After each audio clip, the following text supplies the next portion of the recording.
ఆశ్చర్యకరుడు, ఆలోచనకర్త, బలవంతుడగు దేవుడు, నిత్యుడగు తండ్రి, సమాధానకర్తయగు అధిపతి అను పేరు గల మన ప్రభువును రక్షకుడైన యేసుక్రీస్తు వారి పరిశుద్ధ నామమునకు మహిమాఘంతా ప్రభావం చెల్లును కాక. ప్రస్తుతం మన వినబోతున్న వర్తమానమును సహోదరు విలియం మ్యారియన్ బ్రెన్హామ్ గారు అమెరికా దేశంలోని జెఫర్సన్ పట్టణంలో బ్రెన్హామ్ ట్యాబర్నకల్లో 1959 సంవత్సరం జూన్ మాసం 29వ తేదీ ఉదయవేళలో ప్రసంగించింది. వర్తమానం పేరు లోకము ద్వారా మోసపరచబడిన సంఘము, the deceived church by the world. మనం ఇప్పుడు దానిని తెలుగు అనువాదంతో వినబోతున్నాము. యేసుక్రీస్తు ఆయన కుమారుడు, సమస్తమును ఆయన మనకు ఉచితముగా అనుగ్రహించెను. ప్రభువా, కల్వరిలో యేసు మాకు అనుగ్రహించిన గంభీరమైన మహోన్నతమైన అర్పణ ద్వారా మాకు దయచేయబడిన తరుణాలను బట్టి మీకు మేము కృతజ్ఞమై ఉన్నాము. అది మీ సహవాసమునకు, కనికరమునకు తిరిగి పొందుటకును మాకు సమాధాన కారణమాయను. ఈ విధముగా వ్రాయబడి ఉన్న ఆదరణ మేము తెలుసుకున్నట్టు కొరకై మీరు నాయందు నిలచియుండినేడలా, నా మాటలు మీయందు నిలచియుండినేడలా, మీకేది ఇష్టమో అది అడుగుడి, అప్పుడది మీకు అనుగ్రహించబడును అని అందుకొరకై కృతజ్ఞమై ఉన్నాము. మాలో ఉన్న సమస్తాన్ని బట్టి అది నమ్ముటకు మాకు విశ్వాసం దయచేయమని మేము ప్రార్థిస్తున్నాం. ప్రభువా, దినములోని ప్రతి శ్రమను, జీవితములోని ప్రతి భారాన్ని ప్రక్కనబెట్టి కావలవాడి మొదలుకొని పాదిరి గారి వరకు పరిశుద్ధాత్మ మాతో మాట్లాడినట్లుగా భయముతో ఆలకించుచు ఎదురు చూచుచున్నాము. కాని మా మనస్సులో మరొక్కటి లేదు. మిమ్మల్ని గూర్చిన మరింతగా తెలుసుకుని ఒక మంచి కార్యము నెరవేర్పు జరుగునట్లుగా మేమిచ్చట ఏకముగా కూడి ఉన్నాము. ప్రభువా, ఈ ఎండవేళ దినములో అందుకొరకే మేమిచ్చట చేరి ఉన్నాము. జీవం గల మీ వాక్యాన్ని బట్టి మీరు మాట్లాడండి. సజీవమైన మీ వాక్యమే మాలో వసించి మాతో నివసించును కాక. మేము లోక రూపమునకు లేక ఆ ఆకారమునకు కాక మా ఆత్మ నూతనత్వము చెందుట ద్వారా దేవుని కుమారుని సారూప్యమునకు రూపాంతరము పొందుకొనును కాక. ఓ, మేమది ఆలోచన చేస్తున్నప్పుడు మా హృదయాలు వణికిపోతున్నవి. మా ఆత్మలో ఆనందం అవధులు దాటి పొల్లుతున్నది. కారణం దేవుని యొక్క కుమారుడు కుమార్తెలని తెలుసుకొనుట చేతనే. ఆయన రెండవ రాకడ అంచు కొనన మేము నిలబడి ఉన్నాము. దేశ దేశాలు, వివిధ రాజ్యాలు మా పాదముల క్రింద కంపించిపోతున్నవి. లోకమందునదంతా తుడిచివేయబడుతున్నది. అయితే అదంతా కూడా ఒకానొక దినాన ఆయన వచ్చి అంతము లేనిది అచంచలమగు రాజ్యమునకు మమ్ము తీసుకుని పోవుట కొరకే మేము ఆయన రాజ్యం యొక్క ప్రజలమని మేము తలస్తున్నాము. ఓ దేవా, నీ వాక్యమును నీటి ద్వారా మేము కడుగబడినట్లుగా మా హృదయమును, పెదవులను పరిశుద్ధాత్మ ద్వారా నేడు సున్నతిపరచండి. ఆయన మహిమార్థమై ఆయన నామమునే అడుగుచున్నాము. ఆమేన్. నేటి ప్రాతకాల వేళ పాఠ్యాంశమును నేను సమీపించ ఆశించుచున్నాను. ఒకవేళ స్వస్థత కూటం ఉన్నట్లయితే కొంచెం మార్పు గల దానిపై మాట్లాడాలని అనుకున్నాను. అయితే ప్రార్థనా కార్డులు 8, 8:30, 9 గంటల వరకు ఇవ్వబడి ఉన్నామని ప్రకటించాము. కొన్ని నిమిషాల క్రితమే బిల్లి ఇంటికి వచ్చి ఇక్కడ ఎవరూ లేరని చెప్పాడు. అందుచేత అతడు ప్రార్థనా కార్డులు ఇవ్వలేదు. అందుచేత సంఘ క్రమము కొరకు చర్చనీయాంశాన్ని తీసుకోవాలని ఆశించాను. లోకము ద్వారా మోసపరచబడిన సంఘము అను అంశంపై నేను మాట్లాడతాను. కొంత న్యాయాధిపతుల గ్రంథము నుండి 16వ అధ్యాయము 10వ వచనం నుండి చదవాలని కోరుతున్నాను. అప్పుడు దెలీలా సంసోనుతో, ఇదిగో, నీవు నన్ను ఎగతాళి చేసి నాతో అబద్ధమాడితివి. నిన్ను దేని చేత బంధింపవచ్చునో దయచేసి నాకు తెలుపమని చెప్పగా అతడు ఆమెతో ఇలా చెప్పెను, పేనిన తరువాత పనికి పెట్టని కొత్త తాళతో నన్ను బాగుగా బంధించడేలా నేను బలహీనుడై సామాన్య మనుషులలో ఒకని వలె అవుదును. అంతట దెలీలా పేనబడిన కొత్త తాళ్లను తీసుకుని వాటితో అతని బంధించి, సంసోను, ఫిలిష్తీయులు నీ మీద పడుచున్నారు అని అతనితో అనెను. అప్పున మాటు నుండి వారు అంతఃపురంలో ఉంది.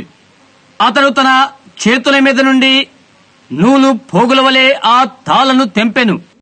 అప్పుడు దెలీలా సంసోనుతో, ఇది వరకు నీవు నన్ను ఎగతాళి చేసి నాతో అబద్ధమాడితివి.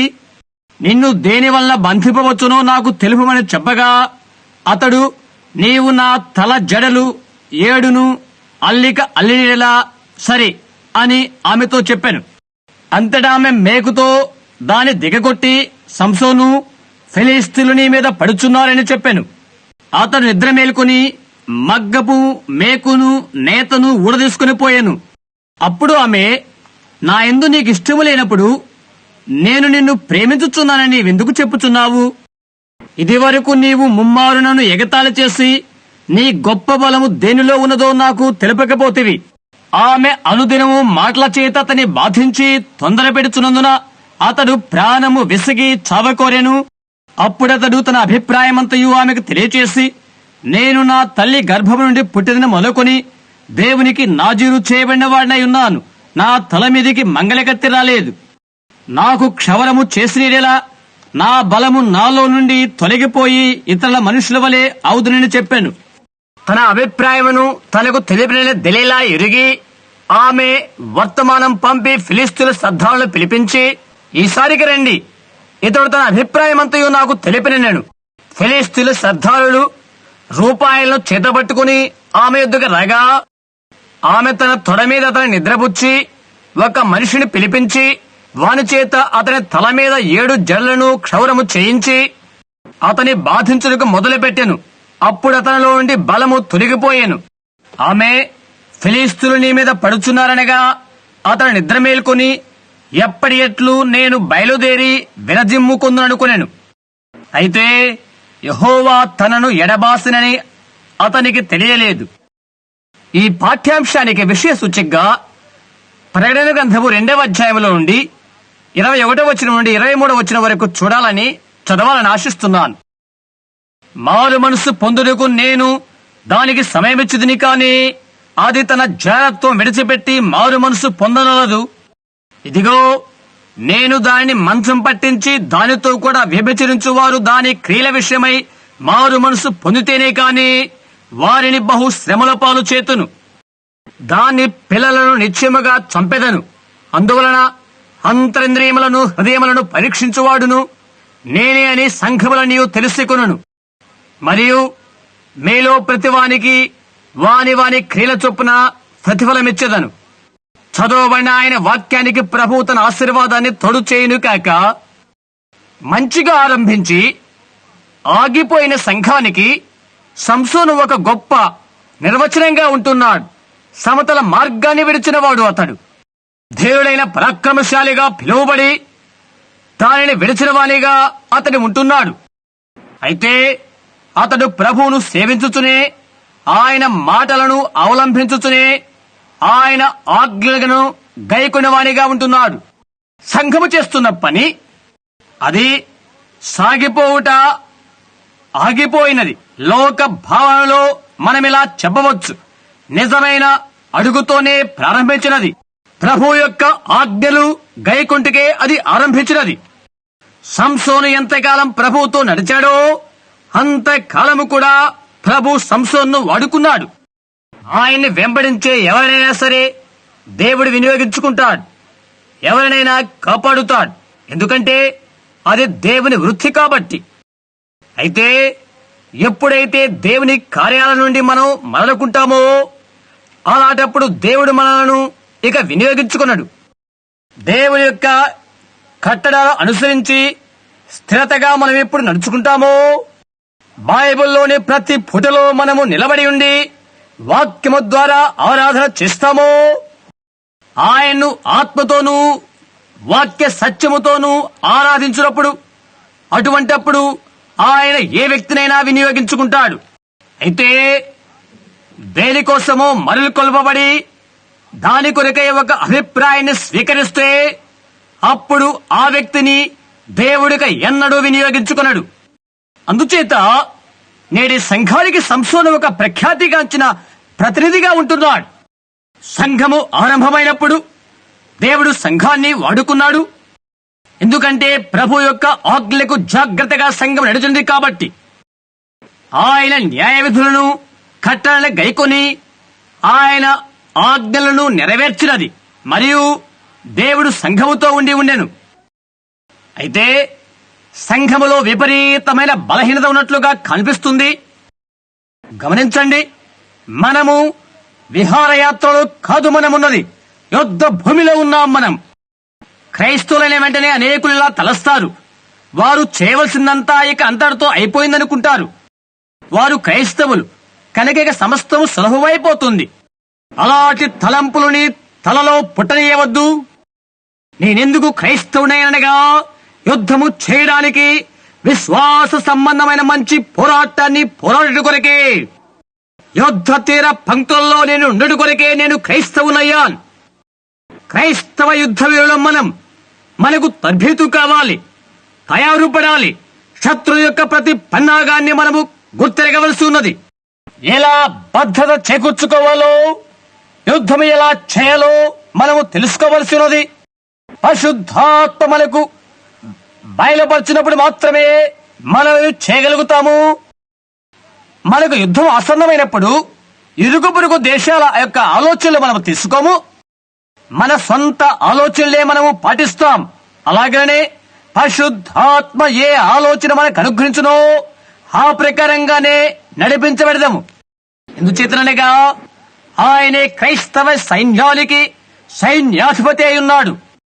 సంసోను మంచి పనే చేశాడు. పొలుసులాట మనం అలా పిలుస్తాం. పొలుసులాట ఆరంభించే వరకు సంసోను గొప్ప వ్యక్తిగానే ఉన్నాడు. తన సొంత భూభాగాన్ని దాటే వరకు సంఘము బాగానే నడిచినది. తన సరిహద్దులు దాటే వరకు బాగానే ఉన్నది. సంసోను సరస సల్లాపాలాటానికి ఆరంభించాడు. అది ఇశ్రాయేలు అమ్మాయిలతో కాదు, ఫిలిస్తీన్ల యువతలతో సరసాలాటగా ఆరంభించాడు. సంఘము చేసిన కార్యము దానికి సమపోలికై ఉంటుంది. అది స్వకీయులను ప్రేమించుటకు అది ఎన్నడూ అవలంబన చేసుకోలేదు. అది అవిశ్వాసుల వెంటబడి అవిశ్వాసులతో సరస సల్లాపాలు ఆడుటకు ఆరంభన చేసినది. మనము చేసిన ఘోరమైన తప్పిదాలలో అది ఒక ఘోరమైన తప్పిదమవుతుంది. మంచివి కాని కార్యాలను చేయుట కొరకు సంఘము ఆరంభించినది. సంసోను వలె చెడ్డ స్నేహ బృందాన్ని వెంట అది ఉండనిచ్చినది. సంసోను ప్రభు ప్రజల యొక్క సహవాసములో ఉన్నంతకాలము మంచిగానే ఉన్నాడు. అయితే చెడ్డ సహవాసులతో సరస సల్లాపాలు ఎప్పుడు నేర్చుకున్నాడో అప్పుడు ఇబ్బందులో పడిపోయాడు. ఆ విధంగానే సంఘము కూడా పరిశుద్ధాత్మ యొక్క నాయకత్వం ద్వారా ప్రతి దినము భక్తిపూర్వకంగా సంఘం నడుస్తూ ఉన్నప్పుడు దేవుడు వారిని దీవించాడు. అద్భుత ఆశ్చర్య సూచక కార్యాలు సంఘములో జరిగించబడినవి. అయితే లోక భూయిష్టమైన చెడ్డ సహవాసులను వారు స్వీకృతము చేస్తుంటే అది చేసిన ప్రప్రథమ నేరము, బహు చెడ్డ కార్యము ఏదనగా ఒక తెగకు చెందిన సముదాయముగా అది ఏర్పడటమే. ఇతర విశ్వాసులతో సహవాసాన్ని ఛేదించుకున్నది. ఎందుచేతనంటే దేశాలు ఒక తెగ సముదాయముగా ఏర్పరచుతున్నవి కనుక. అయితే ఈ గంభీరమైన స్వార్థ ఏదో ఒక దేశానికి, ఒక తెగ ప్రజలకు ప్రతిష్ఠిత చేయబడినది కాదు. అన్ని దేశాల వారికి, అన్ని తెగల వారికి, అన్ని భాషలు మాట్లాడే వారికి, అందరి ప్రజలకు హెచ్చరించు ప్రతివాడు రావచ్చు అని రీతిగా అందరికీ అర్పించబడి ఉన్నది. మనం ఎప్పుడు కూడా సరిహద్దు రేఖను గీయుటకు దేవుడెప్పుడు అంగీకరించడు సుమా. మానవుడైతే అలా ఉండాలని అపేక్షిస్తాడు. వారిని అనుకరణ చేయటమో లేక పోల్చి చూడటమో చేస్తాడు. లోకం నడిచిన రీతిగా నడవడం, వారు చెప్పే విషయాలు చెప్పడం, వారు ఏ విధంగా జయాన్ని సంపాదిస్తారో అలా జయము పొందడం. లోకము చేసే రీతిగా మనము చేసి విజయం పొందకూడదు. దేవుని కట్టడాలు గైకొంటూ ఆయన మార్గాల్లో మనము అనుసరించడం ద్వారానే మనము విజయం పొందుతాము. మనమెన్నడూ లోకాన్ని అనుసరించడం ద్వారా అది పొందలేము. టెలివిజన్ ద్వారా సిగరెట్ కంపెనీ శిఖరాగ్ర సఫలాదాయాన్ని సంపాదిస్తే, బీరు విస్కీల గుంపు టెలివిజన్ తోడ్పాటు వలన అధిక ఆదరణ సంపాదిస్తే, టెలివిజన్ ద్వారా జయాన్ని సంపాదించినట్టుకు అది ఎటువంటి నిదర్శనం కాదు. దేవుడి యొక్క శక్తి ద్వారాను పరిశుద్ధాత్మ కార్యాల ద్వారాను సంఘం యొక్క విజయము ఆధారపడి ఉంటుంది. సిగరెట్ కంపెనీ లేక ఇతరమైన కంపెనీలకు టెలివిజన్ ఫలానా కార్యము చేస్తుందని మనం చెప్పకూడదు. అలాంటి ప్రజలతో ఆ విధమైన వాటిని పోల్చడానికి ఏ విధమైన లేఖనము మనకు ఆధారము లేదు. మనము చేస్తున్న కొలది అనేకమైన ప్రజలను మనము ఆకర్షించవచ్చు. అయితే అలాంటి పనిని చేయడానికి దేవుడు మనల్ని అభిషేకము చేయలేదు. అన్ని రంగుల వారమని, ఎత్తైన స్థానానికి ఎగరగలవారమని, పెద్ద పెద్ద సంఘ శాఖలు కలిగి ఉన్నామని మనము తలంచవచ్చు. ఎందుకంటే రంగురంగుల విషయాలు జరుగుతున్నవి కాబట్టి, అది యొక్క విజయము అను కారణము చేత. ఆత్మీయంగా చెప్పాలంటే అను దినము కూడా మన పదాలపైన మనము చనిపోతున్నాం. ఈ ఉదయ వేళలో 1,00,00,000 మంది ప్రజలమై మనం ఇతర నిలుచుంటే పరిశుద్ధాత్మ మనతో ఉండరు. మంచిగా ఉండి 10 మంది మనము నిలబడి ఉంటే పరిశుద్ధాత్మలతో ఉంటారు. లోకముతో మనము సరిపోల్చకూడదు. మొట్టమొదటిగా సంఘము చేసిన కార్యం ఏదంటే సంఘం ఒక శాఖగా ఏర్పరచుకున్నది. మొట్టమొదటిగా శాఖగా నిర్మాణమైన సంఘము కేథోలిక్ సంఘము, ఆ తర్వాత లూథరన్. కేథోలిక్ సంఘములో ఒక తెగ సముదాయముగా వారు ఏర్పరచుకున్నప్పుడు ఒక సంఘ శాఖగా నిర్మాణం చేసుకున్నారు. ఒక రోజైతే సంసోను ఫిలిష్తీయుని మీద వచ్చి ఉన్నారు అని కేక వినబడినది. కేథోలిక్ సంఘం యొక్క బంధించబడి ఉన్న తాళ్లను సంసోను తెంచివేశాడు. మార్టిన్ లూథర్ సంఘ శాఖతోనూ ఉద్భవించాడు. దెలీలా ఎలా చేసిందో ఇంకొక త్రాడుతో సంఘాన్ని వారు బంధించారు. దేవుడు పిలిచిన మనుషులకు బదులుగా పరిశుద్ధాత్మ వల్ల ఎవరు పిలువబడ్డారో వారికి బదులుగా ఒకవేళ అట్టి వారికి ఈ అన్నది తెలియకపోవచ్చు. అయితే క్రీస్తును ఎరిగి ఉన్నారు వారు. ఆ పిదప రాజకీయ ఉపన్యాసకుల వలె నాగరికత కలిగి నవీనత డంబము గల వారిని సంఘము ఏర్పాటు చేసుకుంది. డాక్టర్ డిగ్రీలు వారి బోధకులు ఇవ్వవలసి ఉండేది. ప్రతి ఒక్కరి కూడా డాక్టర్ ఆఫ్ డివినిటీ అయిపోయారు.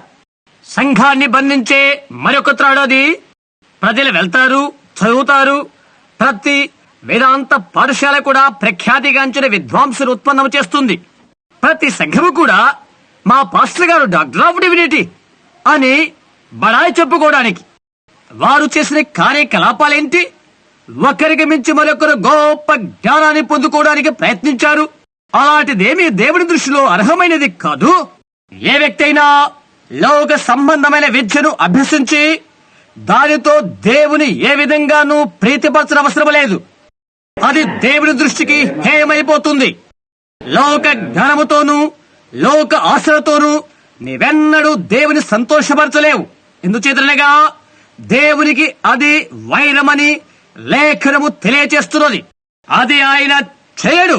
జ్ఞానాన్నంతా సంపాదించుకోవాలని ప్రతి ఒక్కరూ ప్రయత్నిస్తారు. వారికి కేవలం ఏమి చేయాలో, ఏం మాట్లాడాలో అవే తెలుసు. పరిశుద్ధాత్మ వర్తమానం వలన హృదయాలను ముంచివేసి పాపాలను బయలు చేసి పరిశుద్ధాత్మ శక్తిని బయలుపరిచే బోధకులుగా బదులుగా రాజకీయ ప్రసంగికులుగా అది తయారైపోతుంది. రాజకీయ వాగ్దాటి కొరకు వారు తద్భితి పొందుతున్నారు. అది మాకు అవసరం లేదు. పౌలెలా అంటున్నాడు, సువార్త వాక్యముగా మా యొద్దకు వచ్చిన మాత్రము కాదు గాని పరిశుద్ధాత్మ కనపరచు శక్తి వలన అది వచ్చను అని. పరిశుద్ధాత్మ కనపరచు శక్తి ద్వారానే సువార్త తీసుకుని రాబడెను. అయితే ఇలాంటి వారంతా సెమినారీలకు, వేదాంత పాఠశాలకు వెళ్లి గొప్ప విద్య పొందుతారు. అంటే ప్రజలకు ఎదురుగా ఎలా నిలబడాలి, తాముగా ఎలా కనపరుచుకోవాలి, ఎలా వస్త్రధారణ చేసుకోవాలి, ఎలా నటించాలి అని ఎప్పుడు కూడా వ్యాకరణ తప్పులు మాట్లాడాలండి. వీరు రాజకీయ ప్రసంగాలకు సరిపోతుంది. మనకైతే వశపరుచుకున్న మాటలు వాడకూడదు. ఎలా చెప్తున్నాడు, నేను ప్రకటించు సువార్త అలాంటిది కాదు. అది పరిశుద్ధాత్మ నూతనత్వముతోనూ పరిశుద్ధాత్మ కనబరచు శక్తితోనూ ఉన్నది. నీ నమ్మకము మనుష్య జ్ఞానాన్ని ఆధారము చేసుకున్నదై సుశైలితో కూడిన ఉచ్చారణది కాదు. పునరుద్ధానైన క్రీస్తు శక్తితో కూడి ప్రత్యక్షతతో రావాలి. అది అదే సువార్త. ఆయన పునరుద్ధాన బలమునందు ఆయనను ఎరుగుట. ఇతరుల కంటే తాను కొంచెం పర్వాలేదు అని ప్రతి ఒక్కరూ తలస్తూ ఉంటారు. ప్రతి సంఘశాఖ అలా తలస్తుంటుంది. ఎంతో నాజూకైన వ్యక్తి మనకున్నాడని మెథడిస్టు వారంటే, బాప్టిస్టు, చర్చ్ ఆఫ్ క్రైస్టు మొదలగు వారంతా మేమే నాజూకమైన వారం అంటారు. మాలో ఏ విధమైన సామాన్య వ్యక్తి సువార్త పఠించుటకు మేము అనుమతించం అని చెప్తారు. ఓ దేవా, కనికరము చూపండి ఏరుకుంటారు. వారికి ఉన్నటువంటి వారి సిద్ధాంతాలకు తన అనుకూలంగా ఉంటే అప్పుడు సంఘములో ఉంచుతారు. దేవుడు దాని ఇంకొక మార్గాన ముట్టడు లేక అనుమతించడు. పరిశుద్ధాత్మ వల్ల ఎన్నిక చేయబడిన ఒకరు నా కొరకు బోధించాలి. సంఘ శాఖల వల్ల కానీ మనుష్య ఎన్నిక వల్ల కానీ ఏరుకున్న వారిని ఆయన లేపడు, నిలబెట్టడు. సమస్త జ్ఞానము అదంతా మాకు తెలిసిన వారు చెప్తారు. వారిలో కొందరికి పరిశుద్ధాత్మ యొక్క అక్షరమాలలోని మొదటి అక్షరమేంటో వారికి తెలియదు. దానిని వారు తిరస్కరిస్తారు. 10 సంవత్సరాల క్రితము కాలిఫోర్నియాలో నేను చదివిన ఒక చిన్న పుస్తకం నాకు జ్ఞప్తి వస్తుంది. ఒక పాత పుస్తకపు శాలలో నేను దాన్ని కొన్నాను. గ్రంథకర్త ఎవరో నేను మర్చిపోయాను. కేవలం అది 10 సెంట్ల ఖరీదు గల పుస్తకమే. కానీ యుక్తి హాస్యాలతో అది కనిపిస్తూ కొంత మంచి వివేచనది తెలియజేస్తుంది. నాకైతే అది దేవుని వలె కొంత వినిపిస్తున్నట్లుగా కనిపిస్తుంది. అందులో ఒక కథ ఇలా చెప్పబడి ఉన్నది. ఒక బ్రతకాల వేళ ఒక పెద్ద కోళ్ల గుడిలో ఒక చిన్న కోడిపుంజు జ్ఞానం అనేది ఉన్నదంటే అట్టి సమస్త జ్ఞానము తానే ఎరిగి ఉన్నదని తలంచింది. అది ఆ పెట్టెపైకి ఎగిరి 5-6 సార్లు తన ముక్కుతో దాన్ని కొట్టి మళ్ళా తల పైకెత్తి కోడిపుంజు కూతను మీరెన్నడూ వినలేనంతగా అది కూత కోసింది. మిగతా వాటి యొక్క శ్రద్ధాశక్తిని ఆకర్షించి అది ఇలా చెప్తుంది: ఈ కోడి పెట్టెకు సంబంధించిన అయ్యలారా, అమ్మలారా, ఇప్పుడే మనం నిర్మాణం చేసుకున్న ఒక ఘనమైన విద్యా ప్రోగ్రామును గురించి ఈ ఉదయవేళలో మీతో మాట్లాడదలించాను. ఇంకా ఇలా చెప్తుంది: తన మొక్కుకు తగిలించుకున్న చిన్న కళ్ళద్దాలను తొలగించుకుంటూ నా విద్యాభ్యాస కాలంలో నేనెంతో గణనీయమైన జ్ఞానాన్ని సంపాదించాను. కోడి పిల్లలమైన మనము మంచి జ్ఞానము సంపాదించుకోవాలని నేను నిశ్చయం చేశాను. మనం ఇక్కడ గుంట త్రవ్వి గూటిని తయారు చేస్తే మనం ఎక్కువ కూత కూయటానికి, అందమైన ఈకలు పొందుకోవడానికి ఒక విధమైన విటమిన్ దొరుకుతున్నది. అది మీకు చెప్తాను. అనేక విధాల వృద్ధిని ఎలా పొందాలో చెప్తాను. ఆ చిన్న చిన్న కోడి పిల్లలంతా తమ ఎర్ర తోకలు ఆడిస్తూ అరుపులు అరుచుకుంటూ ఇతనంతా మంచివాడు కదా అని చెప్తున్నవి. అవన్నీ నిజంగా అభినందించినవి. ఎంత బుద్ధి కుశలత గల పుంజు ఇది. ఈ సెమినరీ బోధకులు నాకు కొందరు జ్ఞప్తి వచ్చారు. అబ్బా, ఎంత విజ్ఞానవంతుడు ఆయన. ఇక ఇతరత్ర కోళ్ల మీద మనం ఆధారపడవసరం లేదు. మనమంతా అతని వెంటే వెళ్ళాలి. ఈ చిన్న కోడి తన ప్రసంగాన్ని ముగించగనుపే అంత అందంగా ఎదుగునటువంటి ఈకల గల మరొక కోడిపిల్ల వచ్చి ఇలా చెప్తుంది: కోడి గులలో ఉన్న మిగతావన్నీ బయటికి వచ్చేయండి. అబ్బాయిలు, ఒక్క నిమిషం. ఇప్పుడే రేడియో ప్రకటనలో నుండి వచ్చిన వార్త నేను విన్నాను. కోళ్ల ధర పౌనుకు 4 సెంట్లు పెరిగింది. రేపు మనమంతా కోయబడబోతున్నాం. నీ జ్ఞానం వల్ల నీవు పొందబోయే మేలేంటి? సోదరుడా, మనము సంపాదించిన జ్ఞానమంతా ఏ మేలునది నీకు చేయబోతుంది?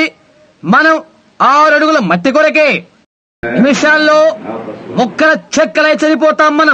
మన జ్ఞానానికి అర్థము శూన్యమే. మనం ఆయన్ను ఎరుగాలి. వారైతే అది చేస్తారు.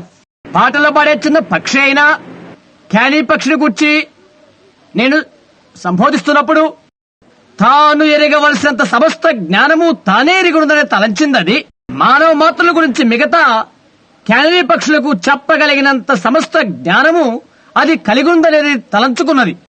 అందుకని అది గుహ మీదికి ఎగిరి దానికి మానవుల గురించి తెలిసిందంతా మాట్లాడటానికి మొదలుపెట్టింది. అయితే అకస్మాత్తుగా పొడవు నుండి ఒక ప్రొఫెసర్ ఎక్కడికి వచ్చి కొన్ని నునువైన మాటలు దాంతో మాట్లాడటానికి మొదలుపెట్టాడు. దాని కళ్ళ మీద బాదుకుంటూ తలను త్రెప్పినది. ఇప్పుడు దానికి కళ్ళు వచ్చేసినవి, ప్రొఫెసర్ను చూడగలిగింది. చెవులు వచ్చేసినవి, వినగలిగినది. అది మాట్లాడుతుందేంటో అది ఎరగకపోవచ్చు. దానికి అనగా కెనరీ పక్షి మెదడే ఉన్నది కాబట్టి అది కేవలం పక్షి మెదడు మాత్రమే కలిగి ఉన్నది. దానికి మానవ మెదడు లేదు కాబట్టి మానవుని వలె అది ఆలోచన చేయలేదు. అలాగే మానవుడు దేవుని గురించి ఆలోచన చేయలేడు. నీవు మానవుడు. మానవ జ్ఞానమంతా కెనరీ పక్షి జ్ఞానము కంటే మించింది కాదు. నీవు చేసే దానంతటితో నిన్ను నీవే గాయపరుచుకుంటావు. నీవు క్రీస్తు మనస్సును కలిగి ఉండవలసి ఉన్నది. ఆ కారణము చేతనే ప్రజలు వెళ్లి సంఘశాఖల్లోకి కలిసిపోతున్నారు. కొత్త జన్మానికి బదులుగా చేతులు కలుపుకుంటున్నారు. కొత్త జన్మను దాటివేస్తున్నారు. వారికి కొత్త జన్మ అవసరం లేదు. బైబిల్లో నుండే మనం బోధిస్తున్నామని వారికి తెలుసు. అయితే దానిని వారు మరో దానికి విజ్జోడు చేస్తున్నారు. పెంతెకోస్తు వారు దేనిలో విజ్జోడు చేయుటకు ప్రయత్నం చేస్తూ ఎంతో చెడు చేస్తున్నారు. అది ఒక తెగ కావాలని ఆశిస్తున్నారు. అది ఎంతో నాజుకుగా ఉండవలసినది. మేము కరస్పర్శ చేస్తాము, సంఘములో చేరుతాము, బాప్తిసం పొందుకోవడానికి లేక చిలకలేము పొందుటకు ఇంకా మరేదో నూతన జన్మాన్ని గురించి భయపడతారు వారు. కొన్నిసార్లు బెలహేం మందిరము దాని గురించి భయపడతారని నేను అనుకుంటాను. ఆ జన్మమును గురించి మనకందరికీ తెలుసు. అదెక్కడ తారుమారైపోయిందో, దాని పుట్టు పూర్వోత్తరాలేవో నాకు తెలియదు. ఒక పొట్టు కుప్ప మీదనో లేక కరుకు నేల మీదనో లేక గులాబీ వర్ణముతో అలంకరించబడ్డ ఆసుపత్రి గదిలోనూ ఒక బిడ్డ జన్మించినట్లయితే అది గందరగోళమై ఉంటుంది. ఆబుదుడ జన్మ లేక మరి దేనిలో జన్మ తారుమారవుతుంది. కొత్త జన్మలుగా తారుమారు కంటే మరేదో తక్కువ కాదు. ప్రజలు గంజీగా ఎంతో అతుక్కుంటారు. ఎక్కడ చేతులు కలుపుతారో అక్కడికే మేము వెళ్తాము. ఎక్కడ అరుపులు కేకలు వేయరో, పెద్దగా కేకలు వేసి వేదిక చేస్తూ కేకలు వేయరో అక్కడే మేము వెళ్తామని ప్రజలంటారు. నీవు మానవ నైజముతోనే ఉండాలని కోరుకుంటావు. మాకవసరమైంది జన్మ, మరణించుట, జీవను పొందుకునే మరణము కావాలి. ఒక విత్తనాన్ని తీసుకొని బాగా ముదిరిన బంగాళదుంపను తీసుకుని నేలలో పెట్టు. కొత్త బంగాళదుంప పుట్టుకొచ్చే వరకు అప్పుడు ఆ పాత దుంప కుళ్ళిపోతుంది. ఒక విత్తనము కుళ్ళి నశించే వరకు అది కొత్త జీవాన్ని అంకురోత్పత్తి చేయలేదు. ఒక స్త్రీ కాని పురుషుడు కాని వారి యొక్క బుద్ధి కుశలతలు స్వభావం అనేవి కుళ్ళి నశించే వరకు వారు నూతన జన్మనెత్తలేరు. వేదిక యుద్ధ నలిగిపోయి ఏడ్చుచు కేకలు వేయచ్చు నీ కౌల చెమటతో తడిచే అనుభవం పొందే వరకు నీవు దేవుని ఆత్మ వల్ల జన్మించలేవు. నీవు పెద్దగా అరుపులు అరచి భాషతో మాట్లాడి గంతులు వేస్తూ కోయబడిన కోడి వలె తల వేలాడవేసినా అది నాకనవసరం. నీవు కొత్త జన్మను పొందాలి. అయితే దానికి కొంత మేము జోడు చేయుచున్నాము. మాకు ప్రత్యేకమైన ఒక మార్గము కావాలి. అవునది నిజమే. నిన్న అనగా శుక్రవారం నేను నా భార్య సరుకులు అంగడికి వెళ్తున్నాము. దీని కూర్చేదో నేను డప్పు వాయిస్తున్నాననే కాదు. అయితే మే వీధుల్లో పడి వెళ్తున్నప్పుడు వివస్త్రగా అనగా బట్టలు లేకుండా కనిపిస్తున్న స్త్రీలు కనిపించడం చేత నా తల అటు ఇటు త్రిప్పుకుంటున్నాను. నేను అంధునిగా ఉన్నప్పుడు నా నేత్రాలను స్వస్థపరిచి మంచి కార్యాలు చూచేట్లు చేయమని దేవునికి నేను వాగ్దానము చేశాను. నా కారులో చిన్న సిలువను నేను పెట్టుకున్నాను. అలాంటి వాటిని నేను చూస్తూ ఉన్నప్పుడు సిలువ వైపు చూచి నేను ఇలా చెప్తాను, నా ఆశ్రయదుర్గముకు నా దేవా అని సిలువ వైపు చూస్తాను. ఆ స్త్రీలను చూశాను. పొట్టి పొట్టి పావడాలు ధరించకుండా ఉండే స్త్రీని నేడు మనం ఎక్కడా చూడలేము అని మేడ అన్నది. బెల్ దేహానికి పైభాగాన చిన్న పేగలాంటి బట్టలు కట్టుకున్న ఆ స్త్రీలను చూడు ఇలా చెప్తుంది. అలా ధరించుకుంటా అది మంచి విషయం కాదు అని ఆ స్త్రీలకు తెలియదని నీవు అనుకుంటావా? అది చెడు అని ఆమెకు తెలియకపోతే ఆవిడ పిచ్చి పట్టినదే అని చెప్పవచ్చు అని అన్నది. ప్రియా, ఒక్క నిమిషం ఆగు. ఆమె అమెరికా దేశపు స్త్రీ సుమా. అమెరికా వారు చేయనదే ఆమె చేస్తుంది. ఈ మధ్య నేను ఫిన్లాండ్ లో ఉన్నాను. చెమటలు పుట్టుకొచ్చేవి. నన్ను అక్కడికి తీసుకువెళ్ళిన డాక్టర్ మనీయన్ను ఇలా ప్రశ్నించాను. మేము స్నానపు గది దగ్గరికి వెళ్తున్నాం. దాన్ని సంద్రాన్ని పిలుస్తారు. నిన్ను లోపలికి తీసుకుని వెళ్లి మీద వేడి నీళ్లు పోస్తారు, లేకుంటే కాలుతున్న రాళ్ల మీద నీళ్లు పోస్తారు. దానివల్ల నీకు చెమట వచ్చేస్తుంది.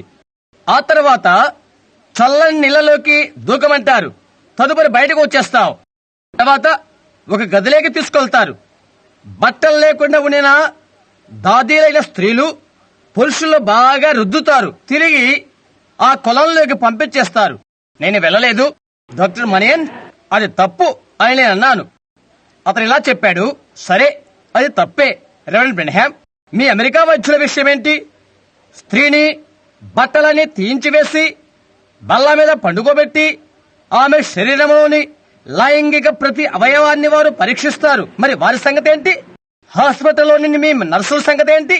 సహోదర మెనహన్, క్షమించు మెనహన్, నువ్వు పలికింది వాస్తవమే. ఏంటిదంతా? సాంప్రదాయ అలవాట్లు అవి. నేను ప్యారిస్ లో ఉన్నప్పుడు పురుషులకు స్త్రీలకు ఒకే మూత్ర విసర్జన స్థలము, అది నేను నమ్మలేకపోయాను. వేది ప్రక్కనే స్త్రీలకు పురుషులకు విశ్రాంతి గదులు ఒక్కటే. ఎందుకో నేను అర్థం చేసుకోలేకపోయాను. నేను నమ్మలేకపోయాను. ఒక స్త్రీ బీచ్ లో ఈత ఎదురుకు వెళ్తే ఒక అబ్బాయి ఉల్లాస హృదయ వెంట వెళ్తాడు. బట్టలు మార్చుకునే గదులు లేవు. ఆఖరి వస్త్రం ఉంచుకొని అన్ని బట్టలు విడిచివేస్తారు. వెనుదిరిగి చిన్న పేలిక కట్టుకుంటారు. ఈదడానికి వెళ్తారు. అది అలా జరుగుతుంది. ఏ విధమైన అభ్యంతరాలు వారికి ఉండవు. ఇది ఫ్రాన్సు దేశం యొక్క అలవాటు. ఆఫ్రికా దేశంలో అయితే పిన్నెలు కాని పెద్దలు కాని స్త్రీ పురుషులు వారికి బట్టలే ఉండవు. గడ్డి బయలలో నడుస్తూ ఉంటారు. అలాగన విశ్రాంతి గదులు అలాంటివేమీ వారికి తెలియదు. ఎప్పుడు ఒకరినొకరు చూచుకొనకుండా ఉండలేరు. వ్యత్యాసం అనేది వారికి తెలియదు. వ్యత్యాసం వారికి తెలియదు. అది ఆ దేశం యొక్క సంప్రదాయము. మన వేరే వారం, ఇంకో దేశానికి సంబంధించిన వారం అని అన్నాను. యాత్రికులము ప్రయాణికులు మనం. అందుకని ఇవన్నీ మనకు తప్పిదంగా కనిపిస్తున్నవి. బైబిల్ ఇలా తెలియచేస్తుంది. ఇలాగ చెప్పేవారు యాత్రికులము ప్రయాణికులమైన ఒప్పుకొని రానున్న పట్టణము కొరకు ఎదురు చూసిరి. ఆఫ్రికా దేశాలలో లేక ఏ ఇతరత్ర దేశములలో పరిశుద్ధాత్మ వల్ల తిరిగి జన్మించిన వారు ఇలాంటి కార్యాలను చేయరు. అటువంటి బట్టలు ధరించరు.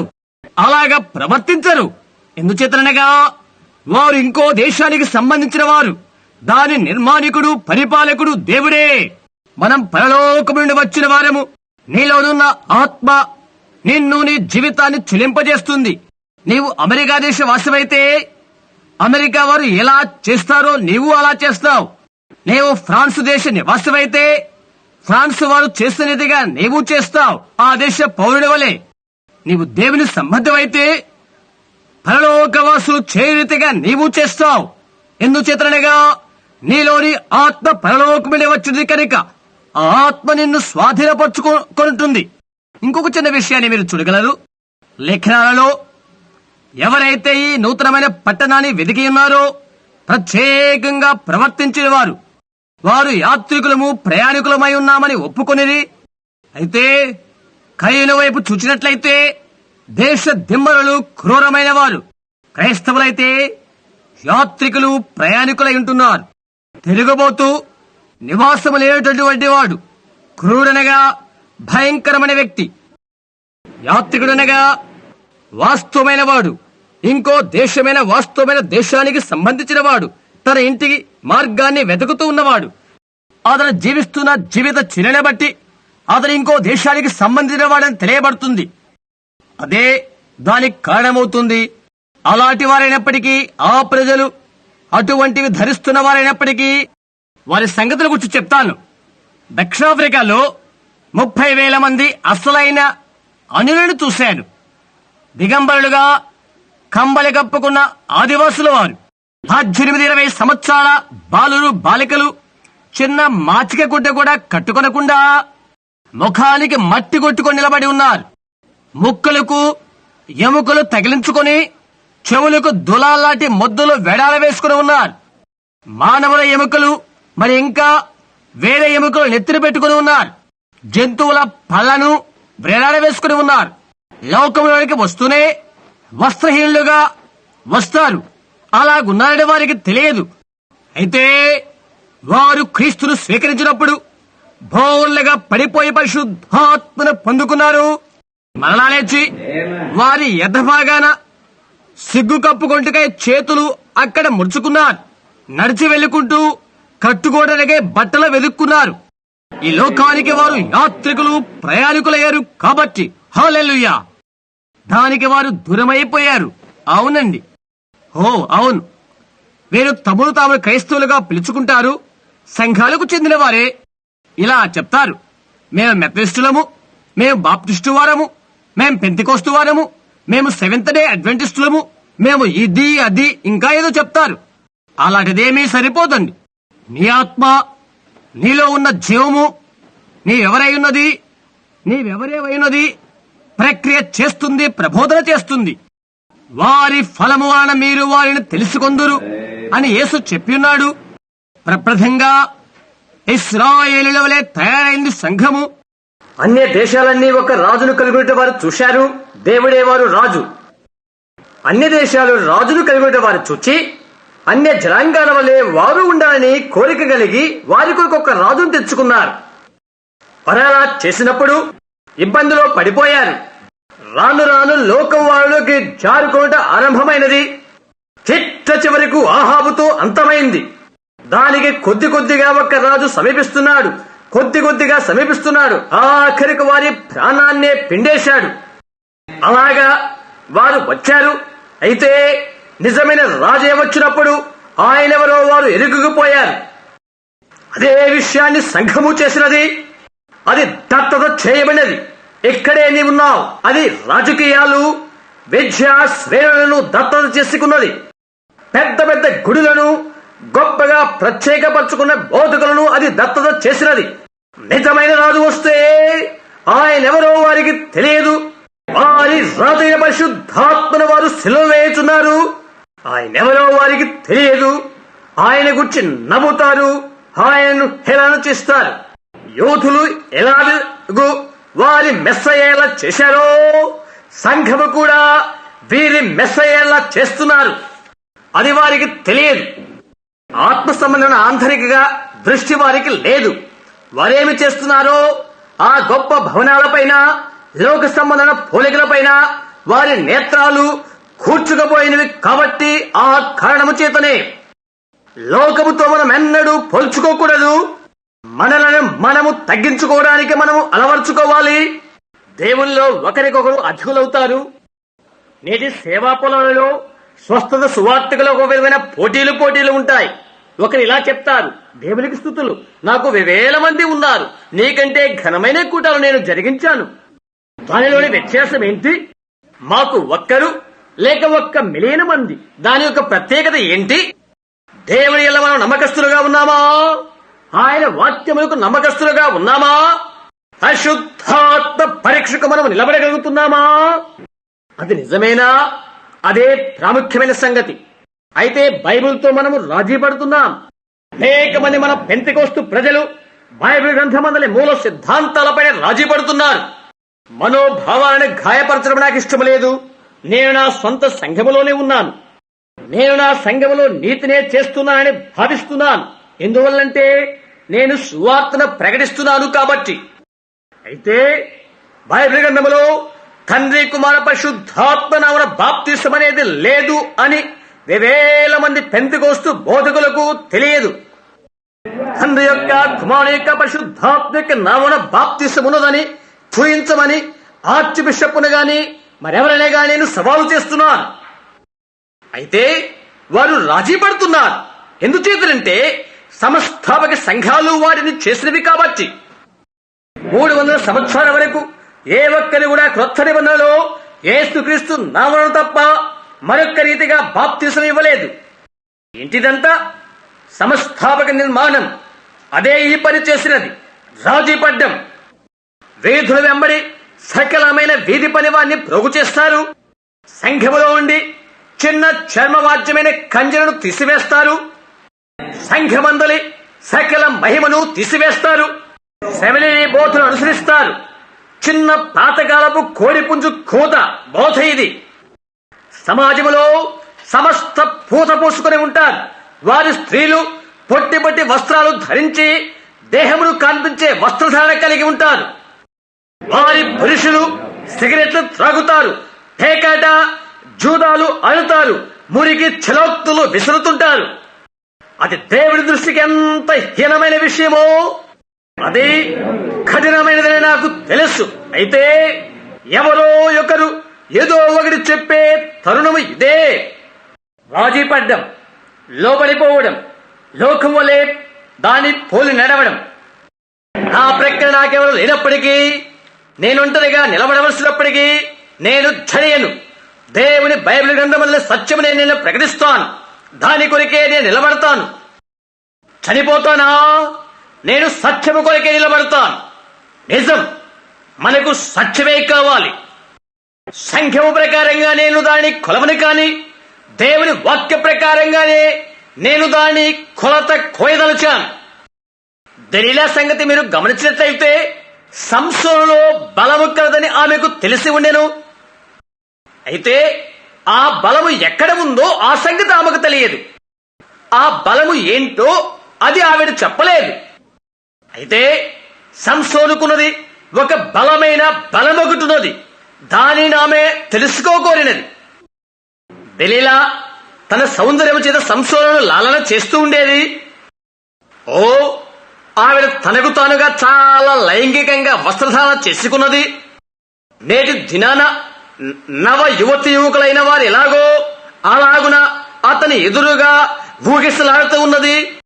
వివస్త్రలై మీరు ప్రవర్తించినట్లయితే తన వైపు సంసోను ఆకర్షించలాగున అదే విధానాన్ని లోకము సంఘము ఎలా చేసినది. మరి నీ గంభీరమైన బలం ఎక్కడ ఉన్నది? సరే, మనము సంఘశాఖగా నిర్మాణము చేసినట్లయితే అది శక్తిహీనమైపోతుంది. సంసోను ఫిలిస్తీయుని మీద పడుతున్నాడు.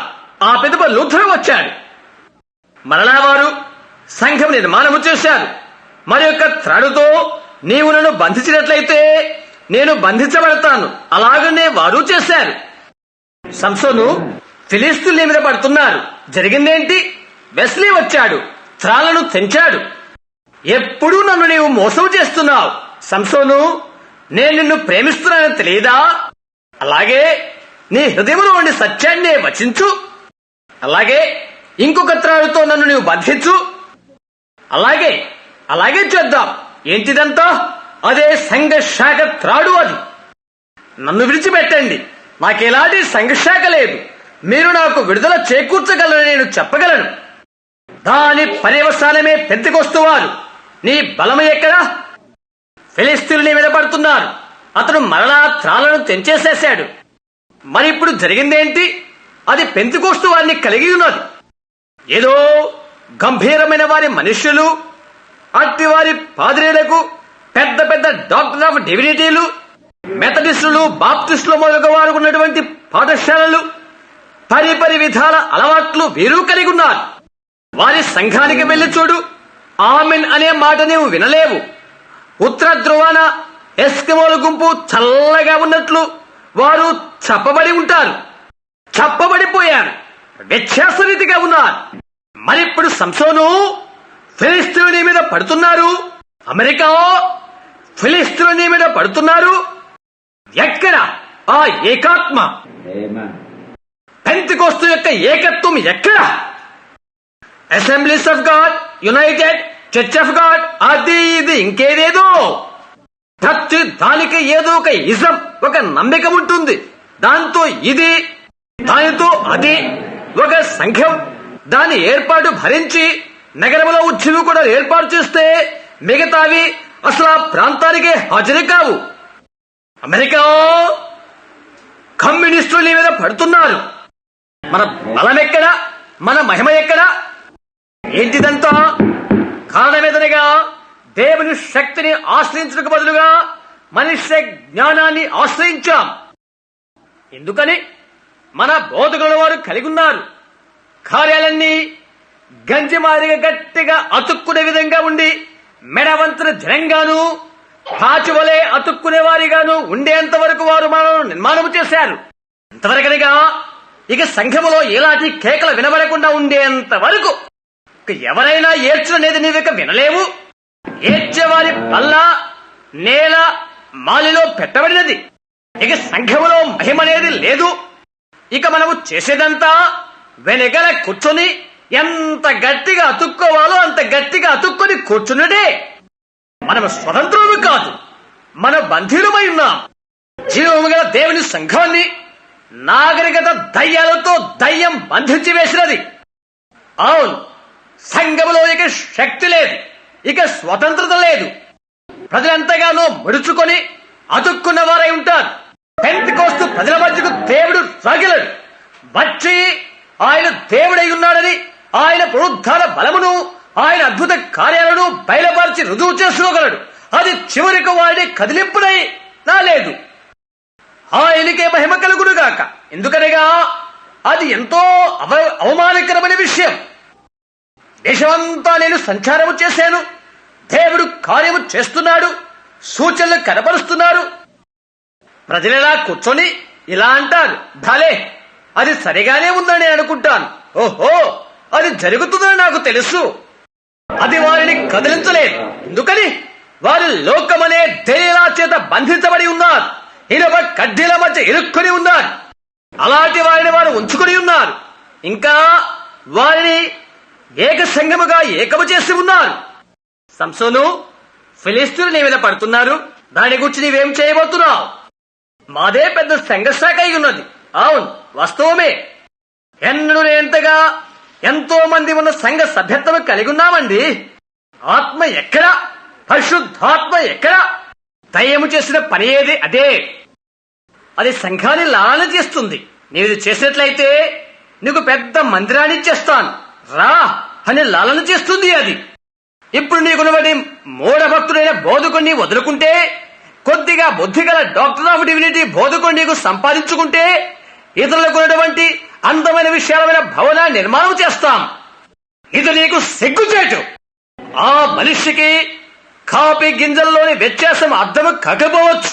అయితే ఆత్మపూర్ణై దేవుని శక్తి చేత రాజీ పడని వ్యక్తి అయి ఉంటాడు. అయితే అది ఎంతగానో అతుక్కుపోయినది, మిళితమైపోయినది. కూడికలో ఒక దీనుడుకు భక్తుడు లేచి భాషలతో మాట్లాడి కొద్దిగా కేక వేయులాగునా, లేకుంటే ఇంకొకటి చేయులాగా మిగతా వారంతా చుట్టూ మూఢుల వలె చూస్తారు. ఏంటిదంతా? ఎందుకు ఆశ్చర్యపడాలి? ఎక్కడో ఒక మూఢభక్తిపరుడు రాలిపోయి ఉండాలి. అది సత్యమే. అది తెలుసా? ఒక నిరుపేద లోనికొచ్చి ఆనందభరితుడై చేతుల పైకెత్తి ప్రభుకు స్తోత్రం అని పెద్దగా చెప్తాడు. హోదరి అంటున్న వ్యక్తి సువార్త పడిన బట్టి ఆమెన్ అంటాడు. మిగతా వారంతా అతడు చెప్పినది విని వెనుదిరిగి చూస్తారు. అతడు పెంతెకోస్తువాడు అని అంటారు. దీనికి గల కారణమేంటి?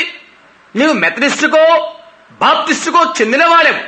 అట్టివారు కేథలిక్ వారిని మాదిరి అయి ఉన్నారు. కథోలిక్ నరకానికి మాదిరిగా ఉన్నారు. అందరూ కలిసి నరకానికి మాదిరిగా ఉన్నారు. అవును, పెద్ద పెద్ద సంఘాల్లోకి దేనిలా నిన్ను ప్రేమ మోహముతో తీసుకెళ్తుంది. విద్యావంతులైన సేవకులను ఉన్నత శ్రేణి గల తరగతుల్లోకి నడిపించుచున్నది. ఇది మీకు తెలుసా? ఇక్కడ ఒక కోటీశ్వరుడు ఉన్నాడు. అతనికి మనం సంఘములో చేర్చుకుంటే అతడు తిరిగి జన్మించిన వాడు కానట్లయితే అతడు అక్కడ ఉండటానికి యోగ్యుడైన వాడు కాదు. అతడు కోట్ల రూపాయల ధనము కలిగిన వాడైనప్పటికీ నాకు అనవసరం. లేక 40 కెడిలాక్స్ ఇంకా ఏమి ఉన్నప్పటికీ నేను లెక్క చేయను. అతడు తిరిగి జన్మించవలసినది. నూతన జన్మలోనికి రావాలి. పరిశుద్ధాత్మలోని మరలా జన్మించవలసి ఉన్నది. నూతన జన్మెత్తక్కడికి రావాలి. ముక్కు నిండా చీమిడి నింపుకొని, క్షమించండి, గొప్పలు పెట్టుకుంటూ కేకలు వేసుకుంటూ మిగతా వారి వలె అలా వచ్చి అతడు అది పొంది ఉన్నాడని గుర్తుగా జీవించు జీవితాన్ని బట్టి రుజువుపరుచుకోవాలి. ఆమేన్. అదే నీకు కావాలి. సంసోను, ఫిలిష్తీయులు నీ మీద పడుతున్నారు, కమ్యూనిస్టులు నీ మీద పడుతున్నారు, లోకము నీ మీద పడుతున్నది, దయ్యము నీ మీద పడుతున్నది. దేవుని ఆత్మ చేసిన మహత్కార్యాల వారు చూస్తారు. యేసు వాగ్దానము చేసిన ఆయన పునరుద్ధాన క్రియలను చూచి తిరిగి వెళ్లి ఇలా చెప్తా, ఇది తెలుసా సహోదరు బ్రహ్యాం ఎంతో మనస్సులోని విషయాలని చెప్తూ ఉంటాడు. అది దయ్యం అని మా పాద్రి గారు చెప్పారు అని అంటారు. అబలుడైన వేషధారి, భయంతో ఉన్న నాస్తికుడా, గొర్రె చర్మము చేత శృంగారించుకున్న తొడేలువు నీవు. మీరు నన్ను ఎరిగి ఉంటే నా దినమును మీరు ఎరిగి ఉంటారు. అయితే మిగతా లోకస్తుల వలె మిమ్మల్ని తయారు చేయుటకై మీకు సౌలు వంటి గుంపులున్నారు. దేవుని వాక్యాన్ని కలగోరు గంపలుగా చేయకుండా సత్యాన్ని ప్రకటిస్తూ పరిశుద్ధాత్మ బాప్తిసం పైన నిలబడు దేవుని జనుల సమూహం మాకు కావాలి. అయితే లోకము చేసిన పనేంటి? నీ శక్తిని అంతా క్షౌరము చేసేసినది. నీవు నాజిరిగానో లేక పెంతెకొస్తుగానో జన్మించావు. లోకమైతే నిశ్చయంగా నిన్ను క్షౌరమే చేసేసింది. అది ఇప్పుడు మిగతా వారి వలె అంటుకుని పోయినది. మనమిక ఏం చేయబోతున్నాం? జరగబోతుందేంటి? ఈ పాఠ్యాంశం ముగించక మునుపు ఒక్క మహిమకరమైన విషయాన్ని నేను ఆలోచన చేస్తున్నాను. సంసోను బంధించబడి ఉన్నప్పుడు మనకు ఇక ఉద్యమం అనేది ఉండబోదు. నమ్మకస్తుడు మన సహోదరు బిల్లీ గ్రహాం సంగతి విను. మన దినాన ఉజ్జీవం ఓల్ రాబర్ట్స్ మూలుగు విను. మన దినాన ఉన్న ఉజ్జీవం మిగతా వారిని గూర్చి విను. మన దినాన ఉన్న ఉజ్జీవం మనము బంధించబడి ఉన్నప్పుడు ఉజ్జీవం ఎలా కలుగుతుంది? మన యొక్క సంఘ శాఖల చేతను, పారంపర్య ఆచారాల చేతను పరిశుద్ధాత్మను మనం బంధించి ఉన్నాం. అందుచేత పరిశుద్ధాత్మ ఉజ్జీవాన్ని మనం పొందలేము. కఠినమైన మాటలైన వాతావరణముచే నొప్పి కలిగిస్తుందని నాకు తెలుసు. అయినప్పటికీ ఇది సత్యమే. మనమెంతో అతుక్కొని ఉండి బంధించబడి ఉంటే పరిశుద్ధాత్మ ఉజ్జీవం ఎలా వస్తుంది? వారు పైకి భక్తి గలవారై, అంతేనని బైబిల్ చెప్తుంది, పైకి భక్తి కలిగి ఉండి దాని శక్తిని ఆశ్రయించిన వారు. ఏ శక్తి వారికి ఉన్నది? సంఘ శక్తి కాదు, లోకం యొక్క శక్తి, సంఘ శక్తి, పరిశుద్ధాత్మ శక్తి, సంఘములోని రహస్యమైన శక్తి. పాతకాల పద్ధతిలో ఉన్న పరిశుద్ధాత్మ కలిగిన బోధకులకు బదులుగా సంఘము విద్యావంతులైన బోధకులను, పెద్ద పెద్ద శృంగార భవనాలైన గుడులను ఏర్పాటు చేసుకుంటే తిరిగి మిషన్ లో చేరడం మంచిది. ఆమేన్. అవునది రార్థం. పరిశుద్ధాత్మను ఆర్పివేస్తుంటే, దానిని బంధించి వేస్తుంటే, భయపడిపోతుంటే పరిశుద్ధాత్మక ఉజ్జీవాన్ని నీవేలా పొందగలుగుతావు? అందులో ఒక ఇబ్బంది ఉండిపోయినది. ఫిలిష్తీయులు నీ మీద పడుతున్నారు. అయితే సంసోను ఖైదులో ఉండగా ఒక శుభప్రదమైన నిరీక్షణ మనకున్నది. వారు అతన్ని పట్టుకున్నప్పుడు ప్రథమంగా వారు చేసిన పనేంటి? ప్రథమంగా అతన్ని బంధించి వేశారు, అతని బలాన్ని తొలగించి వేశారు, అతని రహస్యాన్ని తెలుసుకున్నారు. నీ రహస్యాన్ని వారు తెలుసుకున్నారు. లోకము నీ రహస్యాన్ని తెలుసుకున్నది. మీ తల వెంట్రుకలు కత్తిరించుకునే స్త్రీలైన మీరు, అది లోకం వలె పరిపాటి అయిపోయినది. లోకాన్నంతా వెంటాడే పురుషులైన మీరు మురికి మురికి చెరోక్తులు విసురుతూ సిగరెట్లు త్రాగుతూ వెళ్తుంటారు. ఇది బాగానే ఉన్నదని చెప్తూ ఉంటారు. పొరుగు వారి భార్యల పైన పరుగులు తీస్తూ, ఇంకా అలాంటివి సమస్తమైనవి చేయుచూ, మీ ఉద్యోగ పడుతూ కోసము కొంచెం సహవాస సంబంధమైన మద్యపానాన్ని సేవిస్తారు. ఏ రకమైన ఉద్యోగము కోసము నేను రాజీ పట్టు కంటే, నేను చేతులు కలుపుడు కంటే, ఒట్టి కడుపుతో నుండి సోడా బిళ్ళలు భుజించి కాలవ నీళ్లు త్రాగి దేవుని ఎదుట పవిత్రుగా నేనుంటాను. అది మంచిది, నిజం. దేవుని ఎలా నమ్మకస్తులై ఉండు. సంసోను, ఫిలిష్తీయులు నీ మీద పడుతున్నారు. బెలెహాం మందర సంబంధికులారా, లోక నిజం మీలో చొచ్చుకొని వస్తున్నది. దానికి కారణమేంటి? మీ రహస్యాన్ని మీరు బహిర్గతము చేసుకున్నారా? కొన్ని సంవత్సరాల క్రితము రంపం పొట్టుకు మీరు గట్టిగా వేలాడుతున్నప్పుడు దేవుడు మీకు అనుగ్రహించిన రహస్యాన్ని బహిర్గతము చేశారా? సాంఘిక సంబంధమైన ఆచార ఆరాధనలు మీలో చొచ్చుకొని వచ్చుటకు మీరు అనుమతి ఇచ్చారా? మీకు జరిగిన సంగతి ఏంటి? దేవుడే దిగివచ్చి ప్రజల మధ్య అద్భుతాలు అగపరచి ప్రజల హృదయ ఆలోచనలను మొదలైనవి తెలియపరిచి రోగులను బాధతో ఉన్న వారిని స్వస్థపరిచి అద్భుతాలు సూచనలు చేయగలుగు పరిశుద్ధాత్మను ఆయన వాక్యమును ఆయన ప్రకటించుచు ప్రజలు చెప్తారు, సరే అది సరిగానే ఉందని నేను అనుకుంటాను. మనము అలసిపోయినట్లయితే మరొక్కసారి విని మనము ఆనందించగలము. అదే బ్రెన్హామ్ మందిరము. ఫిలిష్తీయులు నీ మీద పడుతున్నారు. వాక్యం ప్రకటిస్తున్నప్పుడు వృద్ధులైన భక్తులు కన్నీళ్లతో తమ కళ్ళు నింపుకుంటూ అటు ఇటు నడుస్తూ వెక్కి వెక్కి ఏడుస్తూ ఒక్క మాటైనా చెప్పలేక 3-4 సార్లు అటు ఇటు తిరుగుచూ కూర్చుండేది. పరిశుద్ధాత్మతో నింపబడేది. వాక్యం వారిని పోషించినది. మనుష్యుడి వల్ల మాత్రమే కాదు గాని దేవుని నోట వచ్చు ప్రతి మాట వలన జీవించును. మందిరమా, ఫిలిష్తీయులు నీ మీద పడుతున్నారు. ఎంతకొస్తూ వాడలా ఫిలిష్తీయులు నీ మీద పడుతున్నారు.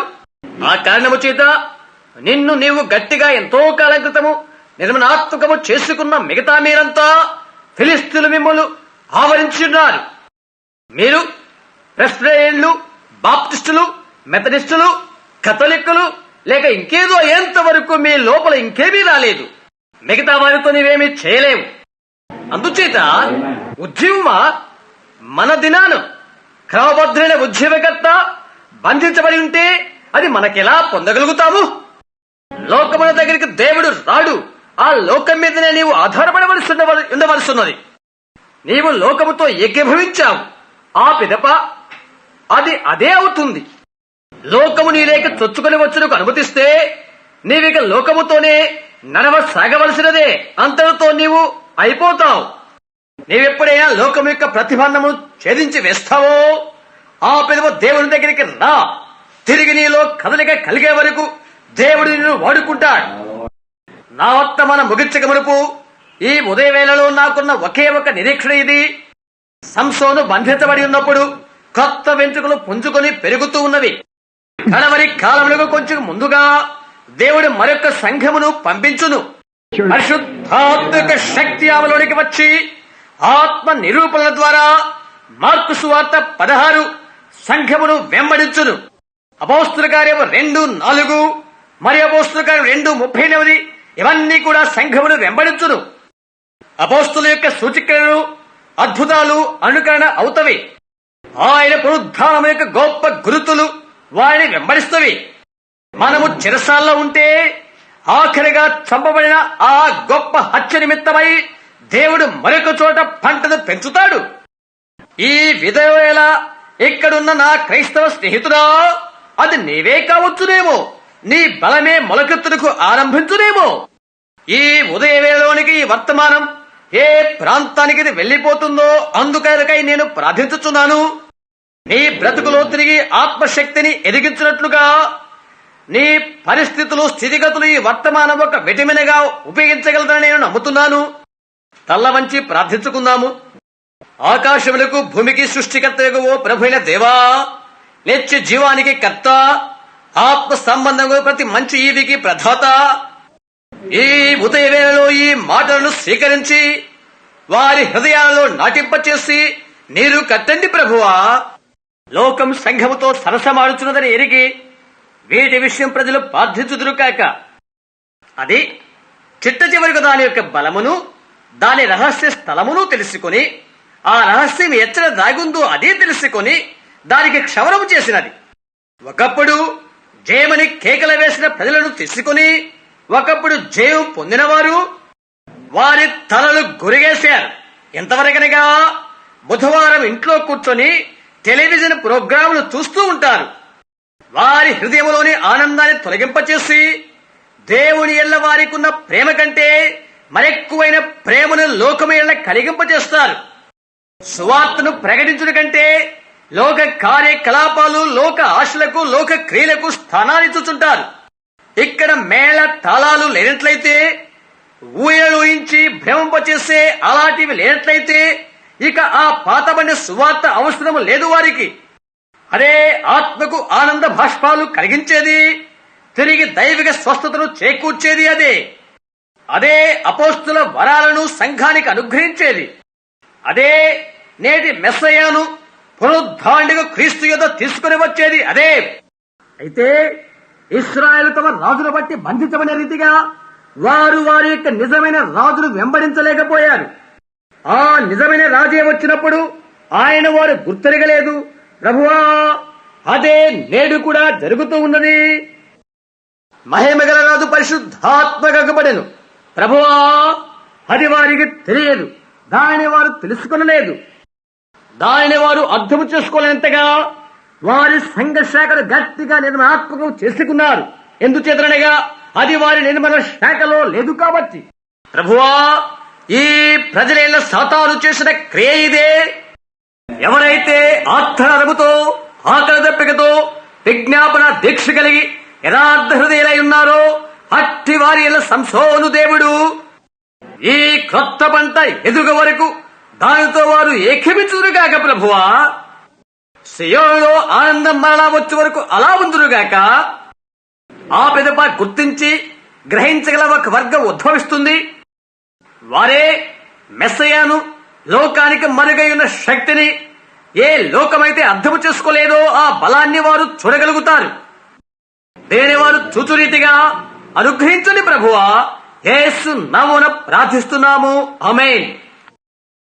ఆహా, ఆయన నేను ఎలా ప్రేమించాలి? ఆయన శక్తిని అనుగ్రహిస్తాడు. వారంతా ఏక మనసుతో మేడగదిలో ఉన్నారు. లోకమంతా వారిలో ఉండి ఎండిపోయినది. వారు ఖాళీగా ఉన్నారు. పరిశుద్ధాత్మ వచ్చిరి. మరి నేడిలా చెప్తారు, రండి సంఘములో చేరు. పుస్తకములో నీ పేరు ఉంటే సరిపోతుంది. లేక తల వంచి ఇలా చెప్పు, క్రీస్తు దేవుని కుమారుడని అంగీకరిస్తున్నాను. ఇక లే, దయ్యము అదే కార్యాన్ని చేస్తుంది. నిశ్చయంగా యూదా బాప్తిసం పొందినప్పుడు దయ్యము బాప్తిసం పొందినది. యూదా వెళ్లి సువార్త ప్రకటిస్తున్నప్పుడు దయ్యము వెళ్లి సువార్త ప్రకటించినది. అయితే దయ్యము పరిశుద్ధాత్మను పొందుకోలేదు. అది ఇదే. దాచబడిన బలము ఉన్నది అక్కడే. ఆ పునరుద్ధానము ఎటువంటి అనుమానం అనేది లేకుండా నిశ్చయతను ఎరిగి ఉండును. ఆమేన్. ఆయన ఇక్కడే ఉన్నాడు. మెస్సయగు ఆ పరిశుద్ధాత్మయే ఇంకా సంఘములో ఉన్నాడు. ఆయన విడిచిపెట్టాడు. యుగ సమాప్తి వరకు మీతో సదాకాలం మీలోని నుండెదను. నేనక్కడ ఉంటాను. నేను చేసిన కార్యాలను మీరును చేయుదురు. నేను నా తండ్రి వద్దకు వెళుచున్నాను కనుక వీటికంటే ఎక్కువ మీరు చేతురు.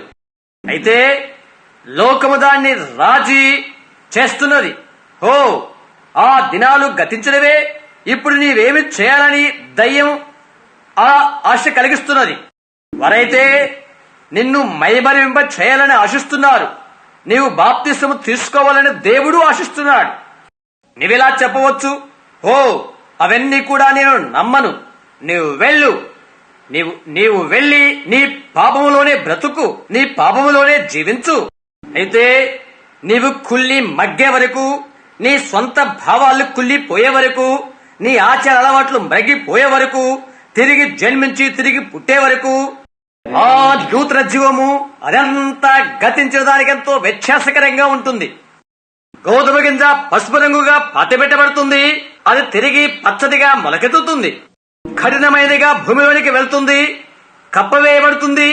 మృదువైందిగా గాలికి రెపరెపలాడుతూ వస్తుంది. మహిమ, హల్లెలూయా. గాలి వీచుట ఆరంభము కాగానే విత్తనం ఏమీ చేయదు, కానీ అది కదలుతుంది, వంతు మారుతుంది. అయితే ఆ మొక్క రెమ్మ వంగిపోతుంది, ఆనందిస్తుంది. ఆ పిదప పెరుగుతుంది, దానికనే బలం పుంజుకుంటుంది. విత్తనము కుళ్ళిపోయి మృతమైపోయేంత వరకు అది రెమ్మగా కాలేదు. చచ్చిపోడు మాత్రమే కాదు, కాని కుళ్ళిపోతుంది. మరలా తన ప్రథమ స్థితికి రాలేదు. ఎందుకంటే జీవము దానిలో నుండి వెడలిపోయినది. కాబట్టి కొద్దిసేపటి క్రితమే నేను చెప్పిన రీతిగా జన్మ అనేది భయంకరమైన విషయం. రోత, మురికిలో మురికై ఉన్నది. అయితే జీవం అందులోనే దాగి ఉంటుంది. నిన్ను నీవుగా మురికివానిగా ఎంచుకున్నప్పుడే నీ మెథడిస్టు, బాప్టిస్టు, పెంటికాస్టు మత సిద్ధాంతాలను మురికిగా నీవు ఎంచుకొని వేదిక దగ్గర చనిపోయినప్పుడే నూతన జీవునిలోనికి వస్తుంది. దేవుని నీవు ఎరిగిన దానికంటే మిన్నగా పరిశుద్ధాత్మ నిన్ను చేయును. ఒక మహిమగల దినాన ఆయనను చూచెదము. ఒక దినాన మత్స్యమైన ఈ పాత్రను దాటిన పిదప మనం ఆయన్ను చూస్తాము. నీవది నమ్ముతున్నావా? ఒకనొక దినాన మత్స్యమైనది ఇది దాటిన పిదప ఆనందకరమైన మరో రోజు నా కొరకై వేచి ఉన్నది. గత రాత్రి నేనక్కడ ఆ మూల ఉండి నేను చూచిన రాబీ లాన్సన్ గురించి తలంచాను. అతడు ఇక్కడ ఉంటున్నప్పుడు అతడు ఉపయోగించే పాత చేతి కర్రను నా మెడకు తగిలించి ఇచ్చిన ప్రసంగ వేదిక వద్దకు నన్ను లాగాడు. నా కొరకు వేచియున్న అను పాటను పాడేవాడు. ఏదో ఒక్కడి జరిగి తిరుగుతున్నది. అది లోకాన్ని తొలగింపజేస్తున్నది. కార్యాలను మార్పు చెందుతుండటం నేను గమనిస్తూ ఉన్నాను. ఈ అమెరికా దేశ ప్రజలు చేస్తున్న విధానాల గురించి నేను ఎంతగానో బాధపడుతూ ఉంటాను. ఎడతెగకుండా సంవత్సరం వెంబడి సంవత్సరము స్త్రీ పురుషులు ఏ విధంగా పాపంలోనికి లాక్కొనిపోతున్నది దాని గురించి బాధపడి నేను 2-3 సార్లు ఎంతో భీతి చెందాను. నేనిక ఎన్నడూ వ్యాకులపడను అని నిన్న దేవునితో నేను చెప్పాను. అలాగే ఉండునని వాక్యము తెలియజేస్తుంది. అయితే దాని మధ్యస్థ తలమందు నేను నిలబడి నేను ఎంతగానో దానికి వ్యతిరేక్తంగా పలికెదను. దినాన ఆ అడవుల దారిన నా గుహైన స్థలములనగా గ్రీన్స్ మిల్ దగ్గర నిలబడి రోజంతా ప్రార్థిస్తూ ఉంటిని. 3 గంటల సమయాన ప్రొద్దుగుంగపోతున్నది. నేను ఆ పెద్ద రాతి మీద నిలబడి గుహ వండి చూస్తూ ఉన్నాను. నేను నిలువబడి తూర్పు దిశగా చూస్తూ ప్రభువుకు స్తుతిస్తూ ఉన్నాను. వెనకాల ఉన్న చెట్ల గుండా పర్వత శిఖరాల్లోనికి సూర్యుడు దిగుచుండడం నేను చూడగలుగుతూ ఉంటిని. క్యానియన్లో నుండి మిగతా వాటిలోనికి నేను చూస్తూ ఉండగా విస్తారమైన ఆకులు కుప్ప అట్లాగే పడి ఉన్నది. నేనేలా అన్నాను, ప్రభువా, ఒకానొక దినాన మోషేను బండ సందులో నీవు దాచావు. అతని దాటిపోయావు. ఎందుకంటే అతడు అలసిపోయాడు కాబట్టి. నీవు దాటి వెళుచున్నప్పుడు నరుని వీపు భాగము అని అతడు తెలియచేశాడు. నేనన్నాను, ప్రభువా, ఆ బండలో నన్ను దాచండి అని నేనన్నాను. ఆ సమయంలో నాకు ఒక భాగాన పొదలో ఉండే చిన్న గాలి వచ్చినది. అది అలాగే వచ్చి నాకు ప్రక్క గుండా వచ్చి ఆ చిన్న గాలి కదలుతూ ఆ అడవి చెట్లలోకి వెళ్ళినది. నేను అలాగే నిలబడి ఉన్నాను. ప్రతి వృక్షము అగ్ని జ్వాలవుతుంది. దేవదూతల అగ్నిరథము. ఈ దినాలలో నా మరణ ఘడియలో ఆసన్నమవుతున్న ఈ ఆఖరి విభాగాలలో ఆయన వచ్చుడికై నేను ఎదురు చూస్తున్నాను. అవును, వృద్ధుడైన ఏలియా ఆ యొర్దాను వైపు చూచిన రీతిగా ఈ రథానికి శుభప్రదమైన సారథి, జీవన నావ అయిన ఆ పురాతన సియోను ఓడ యొక్క నావికుడా, ఆయన సన్నిధి ఇక్కడ ఉంచి ఈ భవనములో కదలుతూ మాట్లాడుచున్నాడు. సమాధిలో ఉండి ఆయన లేపిన పరిశుద్ధాత్మ ఇక్కడ ఉన్నారు. ఈ పట్టణానికి అవతల వారై ప్రార్థనా కార్డులు అందని వారు ఎవరో నాకు తెలియదు. అలాంటి వారు ఇక్కడ ప్రార్థనకై ఉన్నట్లయితే మీ చేతులు పైకెత్తండి. నాకు తెలియని వారు మీ చేతులు చూయించండి. నాకు తెలియని వారు అక్కడ ఉన్న మీరు, అక్కడ ఆ వెనకాల మధోద్రేకముతో బాధపడుతూ ఆ వెనకాల ఉన్నవారు, నీవు, మీరు ఆ చేయి తెర, సరే, వెనకాల మీరండి, సరే, మీరంతా నాకు అపరిచితులే. గొర్రెల కాపరి అయిన ఆ ప్రభుని యేసయ్య ఇక్కడ ఉన్నారు. ఆ వాగ్దానాలు సత్యములై ఉన్నవని నమ్ముతున్నారా? ఆయన సంఘాన్ని ఆయనే అభిషేకించును. ఇంకా నేను చేసిన క్రియలు మీరునూ చేయుదురు. వీటికంటే గొప్పవి చేయుదురు. ఇలానగా నేను నా తండ్రి యొద్దకు వెళుతున్నాను. వీటికంటే గొప్పవి నమ్ముతున్నారా? నేనెవరో ఎరుగని నీవు నీ చేయెత్తున్నావు. ఆయన వస్త్రపు చెంగును ముట్టిన ఆమె వలె నీ హృదయంలో ఏమైనదో అది దేవుడు నాకు చెప్పగలని నీవు నమ్ముతున్నావా? ఆయనే మన బలహీనతలు వహించిన ప్రధాన యాజకుడని నీవు నమ్ముతున్నావా? నీ యొక్క స్థితిగతులను దేవుడు నాకు తెలియజేసినట్లయితే నేను ఆయన సేవకుడని నీవు నమ్ముతున్నావా? ఆయన సన్నిధి ఇక్కడ ఉన్నదని నమ్ము. అందుచేత ఆయన అంగీకరిస్తారు. నీవు నీ భార్య కొరకు ప్రార్థిస్తున్నావు. ఆమెకు నడువు వెనకాల భాగాన వడలి ఉన్నది, అవునా? అలాగైతే నిలబడు, సరే, వెళ్ళు. ఆమె ఆరోగ్యంగా ఉంటుంది, మీరు తెలుసుకుంటారు. ఆమేన్. అక్క నిలబడి ఉన్న చిన్నవాడు వెనకాలే ఉన్నావు. నీ విషయం మదోద్రేకము. నీకు నిన్ను మనసుతో నమ్ముతున్నావా? నీ బాధ ఏమైనది దేవుడు నాకు చెప్పగలని నమ్ముతున్నావా? నీ కుమారుడు స్వస్థత పొందుతాడని నమ్ముతున్నావా? నమ్ము. నీ కుమారుడు అతనికి చిన్న మెదడు సంబంధమైన పక్షవాతం, అవునా? కెంటకీ రాష్ట్రానికి సంబంధించిన వాడు. అది వాస్తవమైతే నీ చేయి చూయించు, నీవెవరో నాకు తెలియదు. ఈ విధంగా నీ చేయి పైకెత్తు. మనం ఒకరికొకరు పరిచయం లేని వారం. అవును, దేవుని యందు నమ్మిక ఉంచు. నమ్ముతున్నావా? నీవు నమ్మినట్లయితే నీ నమ్మిక తగినట్లుగా నీ కుమారుని నీవు తెలుసుకొనగలవు. నీ హృదయాన్ని నీవు అలా ఉంచుకో. ఇక్కడున్న చేయెత్తిన మీరు నేను ఎరుగని వారు. నీవేనా? మంచిది. దేవుని ప్రవక్తనని నేను అని నీవు నమ్ముతున్నావా? నీ హృదయపూర్తిగా నమ్మినట్లయితే నీవు రానవసరం లేదు, అక్కడే నిలబడు. సరేనండి, ఏంటి మీ బాధ? మీరు మధుమేహ వ్యాధితో ఉన్నారు. అది నీ కాలిని కూడా నొప్పి కలుగు చేస్తుంది. మీరు మోహం నుండి వచ్చారు. మీ పేరు మిస్టర్ మిల్లర్. ఇంటికి వెళ్ళు. మంచిది. హృదయపూర్తిగా నమ్ము. సరే, నమ్ముతున్నావా? నమ్మినట్లయితే ఇక్కడ కూర్చున్నామే. మీరు మీ చేయెత్తారా? కళ్ళద్దలు పెట్టుకున్న ఆ లావుటి అమ్మగారు. మీ హృదయపూర్తిగా నమ్ముతున్నారా? నమ్ముతున్నారా? నేను దేవుని సేవకులని నమ్ముతున్నారా మీరు? సరే, మీ బాధ ఏంటో దేవుడు నాకు చెప్పినట్లయితే నమ్ముతారా? గుండె జబ్బు. మంచిది. అది వాస్తవమైతే మీ చేయి పైకెత్తండి. మంచిది. మీ ప్రక్కనే ఉన్న ఆమె నిలబడి ఉంది. గుండె సంబంధమైన జబ్బు అయితే వాస్తవంగా కళ్ళకి సంబంధించినది. ఆమె నాకు తెలుసు. సరే, మీరు నమ్మినట్లయితే ఆ వెనకాల ఉన్న మనిషి మీకు గుండె జబ్బు ఇంకా చర్మవ్యాధి కూడా ఉన్నది. దేవుడి వాళ్ళు బాగు చేస్తాడని నమ్ముతున్నారా? మీరండి. మరొక చోట తన చేయి ఎత్తిన మరొక పురుషుడు మిస్టర్ షెహబెట్. అవునండి, మీరు నమ్ముతున్నారా? అది మీ కళ్ళకి సంబంధించినది, అవునా? మీ అమ్మ కొరకై ప్రార్థిస్తున్నారు. ఆమె కూడా అక్కడ కూర్చొని ఉన్నది. ఆమె అది నిజమైతే చేయి చూయించు. మనం ఒకరికొకరము ఎరగని వారము, అవునా? చేయి ఊపు. ఒకరి చేయి ఒకరి ఊపుతూ. మంచిది. అవునది వాస్తవం. నమ్మితే పొందగలుగుతావు. ఓ ధాన్య యేసుక్రీస్తు ఈ భవనములో ఉన్నారు. ఆయన మరొకరు కాదు, ఆయనే. ఆయన నీకు ఏమి చేసినది? నీలోని బలాన్నంతా లోకం పీల్చివేటుకు అనుమతించుచున్నావా? మహిమ. నాకు నూతన జన్మ కావాలి, నాకు నూతన జీవము కావాలి. అది ఏ సమతల భాగాన అది వచ్చినప్పటికీ నాకు అనవసరం. నేను హోలీ రోలర్గా అనబడినప్పటికీ అయినప్పటికీ పర్వాలేదు. అదేమైనప్పటికీ అదే సమతలంపై వచ్చినప్పటికీ నాకు అనవసరం. ఇప్పుడు రీతిగా వాస్తవమైన పరిశుద్ధాత్మకు కావాలి. దానికి నేను కాపాడుకోవాలి. లోకంలో ఉన్న వాటి కంటే నాకు అదే కావాలి. ఆమేన్. నీవు నమ్ముతున్నావా? ఆయన కూడా ఉన్నాడని నీవు నమ్ముతున్నావా? అలాగైతే ఒకరిపై ఒకరు చేయి పెట్టండి. ఆయన చేయగలిగింది ఇంకొక విషయం నాకు చెప్పండి. ఏమీ లేదు. విశ్వాసం ఉంచండి. అది జరిగినని నమ్మండి. ఆకాశమునకు భూమికి సృష్టికర్తకు ప్రభువైన దేవా, నిత్య జీవానికి కర్త, శ్రేష్టమైన సకల ఈవులను అనుగ్రహించు ప్రధాత, నీ ఆత్మ ఇక్కడ ఈ భవనములో దిశ దశల శ్వాసలతో ఎంతగానో అభిషేకమై ఉన్నది ప్రభువా.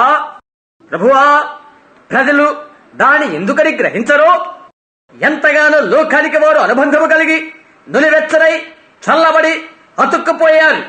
ఎంతవరకు నిన్నెన్నడూ ఇక ఎరుగునంతగా ఈ శక్తి ప్రతి ఒక్కరిని సంధించును కాక, ప్రతి వ్యాధిగ్రస్తుడు స్వస్థత నొందును కాక, ప్రతి పాపి రక్షించబడి దేవునికి మహిమ కలుగును కాక. దేవుని కుమారుని యేసుక్రీస్తు నామమున నేను అడుగుతున్నాను. ఆమేన్. మీరు నమ్ముతున్నారా? మీ చేతి పైకెత్తండి. మీ స్వస్థతను మీరు అంగీకరిస్తున్నారా? దేవుడు మిమ్మల్ని దీవించును గాక. మీరు నమ్మిన రీతిగా మీరు వెళ్ళి తెలుసుకుంటారు. ఇతరుల ఎడల దర్శనాలు తెలియబట్టు నేను చూశాను. అవును, నేను తిరిగి రాత్రికి రావాల్సి ఉన్నది. ఇప్పుడు మీరు నమ్మనట్లయితే ఇక ఎన్నడూ నమ్మలేరు మీరు. అవును, ఒకప్పుడు యేసు ఇది చేశాడు. అయితే వారు అన్నారు, మెస్సయ్య వచ్చినప్పుడు ఆయన ఇది మాకు తెలియచేయనని అన్నారు. ఆమె అంటున్నది, మెస్సయ్య అది చేయనని నాకు తెలుసు. అయితే నీవెవరు? ఆ తర్వాత ఆమె వెళ్లి పట్టణంలోకి వెళ్లి నేనేమయ్యున్నదో నాతో చెప్పిన మనిషిని వచ్చి చూడని ఆమె అంటున్నది. ఈయన మెస్సయ్య కాడా?